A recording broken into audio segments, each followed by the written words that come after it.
ఆరోగ్యం బాగాలేదు, అస్వస్థకు గురైందంటూ వార్తలు వచ్చాయి. ఆమె ఆరోగ్యం పాడవడంతో మెను హైదరాబాద్లోని ఓ ప్రైవేట్ ఆసుపత్రిలో చేర్పించారు. తల్లి అనారోగ్యం విషయం తెలిసి విజయవాడ నుంచి AP deputy CM Pawan Kalyan హుటాహుటిన హైదరాబాద్ చేరుకున్నారని కూడా వార్తలొచ్చాయి.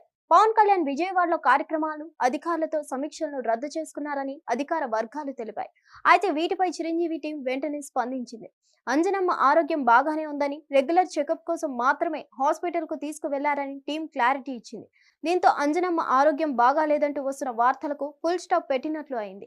రీసెంట్ గానే అంజనమ్మ పుట్టినరోజు వేడుకల్ని చిరంజీవి, రామ్ చరణ్, ఉపాసన కలిసి ఎంత గొప్పలా సెలబ్రేట్ చేశారో అందరూ చూశారు. అంజనమ్మను చిరు, పవన్ కళ్యాణ్, నాగబాబు ఎంత బాగా చూసుకుంటారో అందరికీ తెలిసిందే. ప్రస్తుతం అంజనమ్మ చిరు వద్దే ఉంటున్నారు. అంజనమ్మ బాగోగులన్నీ కూడా చిరు దగ్గరుండి పర్యవేక్షిస్తుంటారు.